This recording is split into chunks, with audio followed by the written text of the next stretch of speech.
The soft hum of the city below drifted up to my corner office, but I barely noticed it. My silk blouse brushed against my arms as I leaned back in my chair, staring at the skyline.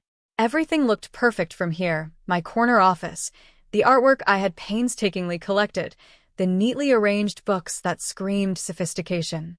Yet a nagging tension tightened my chest, one I couldn't shake, no matter how many deals I closed or compliments I received. Then my phone buzzed.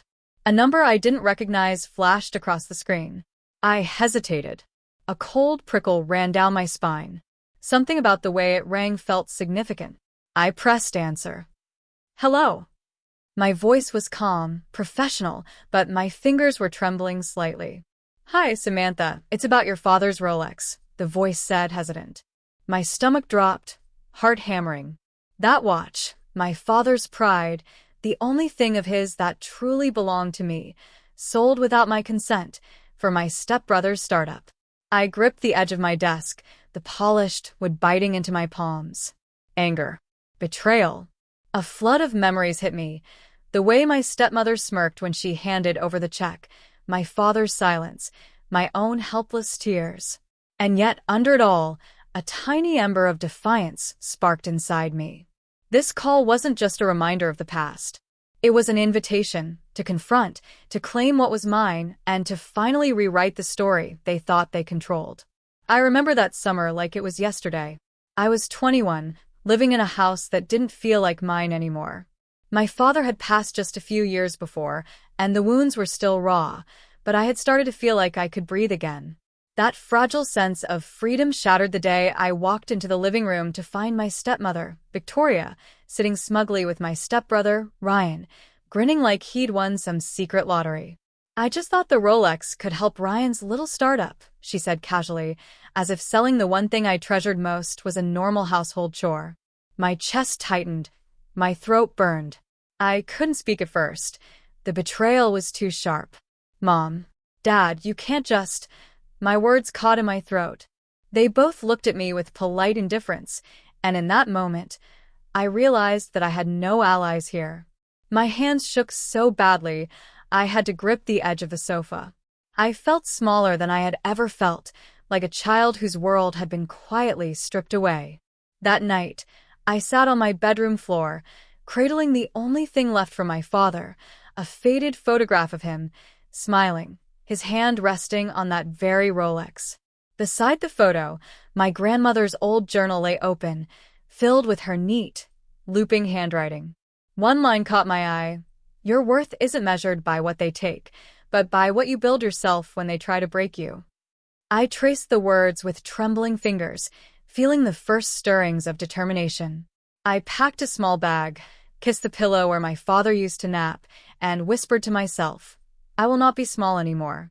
By morning, I had secured a tiny apartment, enrolled in evening business classes, and started applying to every job that promised independence, even the ones that scared me. That Rolex wasn't mine to reclaim yet, but the lesson it carried had already ignited a fire I wasn't about to let anyone extinguish. The first months were brutal. I juggled night classes with a part-time job at a boutique marketing firm, living on instant noodles and hope. My apartment was small, just enough room for a tiny desk, a bed, and the boxes of textbooks that crowded the corners. Every evening, I would sit at that desk, my grandmother's journal beside me, tracing her words like a lifeline. Build yourself when they try to break you. It was during one of those late nights that I met Claire Donnelly, a senior executive at a small tech consultancy. She noticed me struggling to pitch a client over the phone and offered a few quiet tips. You've got the drive, she said softly, her eyes sharp but kind. Don't let anyone define your limits. That was all I needed. With her guidance, I began to understand the mechanics of business, not just survival, but strategy, negotiation, and influence. There were setbacks, of course. Rejection emails stacked up like bricks on my chest. Late nights felt endless, the fluorescent lights of my office mocking me. I questioned myself constantly. Am I good enough? Can I really escape the shadow of my family's betrayal? Each no was a sting, but each small victory, a client praising my work, a marketing campaign going live, felt like a spark, slowly building into a flame. Within 2 years, I had launched my own consultancy, focusing on digital branding for emerging companies. I kept it small at first, intentionally under the radar. I didn't post photos or updates. I wanted my family to see nothing until I was untouchable. Every client win, every profitable deal, added layers to my independence and shielded me from their memory of betrayal. Evenings were my favorite. I'd pour a glass of wine, slide into the armchair by my window, and watch the city lights flicker, feeling a quiet satisfaction. This was my life, crafted with my own hands, shaped by resilience and vision. And though I kept my success secret, I allowed myself small indulgences: a silk blouse that made me feel like a queen, a carefully curated bookshelf, or a coffee from the cafe I loved. Tiny victories that reminded me I had built something they could never take. Yet the past still whispered. Every Rolex they had sold, every slight they had inflicted, lingered in the back of my mind. It fueled me, sharpened me, and prepared me for the inevitable confrontation. I wasn't just surviving anymore. I was ready to claim what was mine, with confidence, strategy, and elegance. I had sent the invitation carefully, deliberately vague. Come by tomorrow. There's something you need to see. My stepmother, Victoria, and stepbrother, Ryan, didn't know what to expect. They thought they would find the same timid, struggling Samantha they had dismissed years ago. When they arrived, I led them into my office. The space was nothing like the cramped apartment they remembered. Expensive art lined the walls, a sleek mahogany desk gleamed under the afternoon sun, and shelves were filled with awards and accolades from clients they'd never heard of. I had even kept a framed photograph of my father on the desk, next to the same journal that had guided me through the darkest days. They paused at the door, disbelief written across their faces. Victoria's lips parted, but no words came. Ryan shifted nervously, his confident smirk nowhere in sight. The city skyline reflected off the glass walls, bathing us in a warm, almost cinematic light. I gestured to a chair for each of them, maintaining my calm, poised demeanor. Sit, I said softly. Take it all in. Silence stretched. I let it. Let them feel the weight of what they had underestimated. I know what you did with Dad's Rolex, I began. My voice was steady, but my heart beat faster than it had in years. You sold it without asking me, used it to fund Ryan's startup, and thought I wouldn't notice, wouldn't care. Victoria's eyes widened, and Ryan's jaw tightened. But look at me now, I continued, letting my gaze sweep over the office, the accolades, the financial reports neatly stacked beside my desk.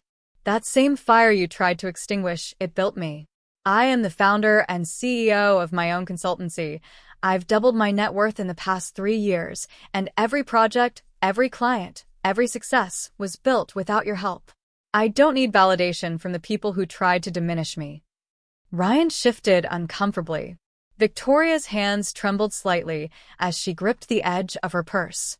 I could see the recognition of guilt beginning to settle in, their egos bruised by the truth of my independence. I paused, letting the silence linger. You wanted me small. You wanted me weak. But I've grown stronger than you imagined. And that Rolex? That was never the true measure of my father's legacy. I am. And nothing you took can change that. Their expressions were a mixture of shock, shame, and awe. The power dynamic had shifted completely. For years, they had underestimated me. Now, they realized that the little girl they thought they controlled had become a woman untouchable by their manipulations. I allowed myself a small, quiet smile, the warmth of vindication mixing with something softer, relief, freedom, and the taste of long-awaited justice. The air in the office was heavy with realization.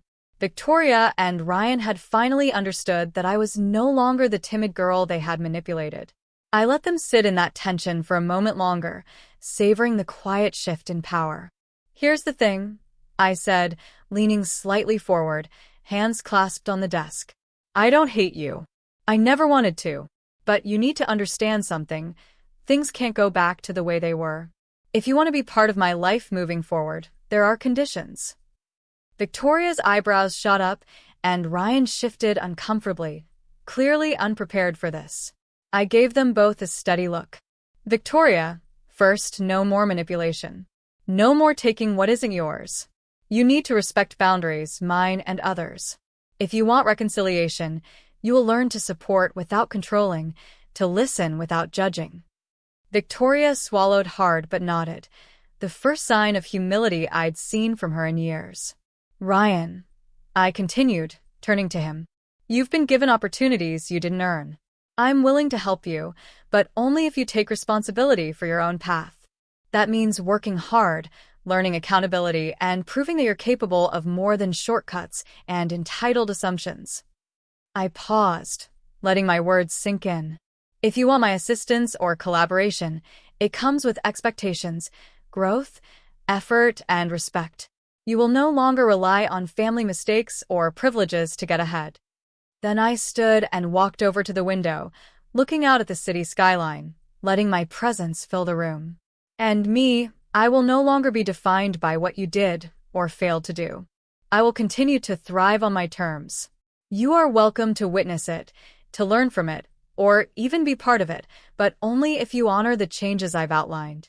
Victoria's hands were still trembling, but there was a new softness in her eyes, a glimmer of recognition that the past couldn't be rewritten, only respected.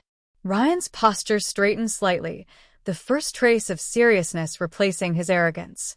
I allowed myself a quiet, private smile. This wasn't about revenge. It was about rewriting the rules.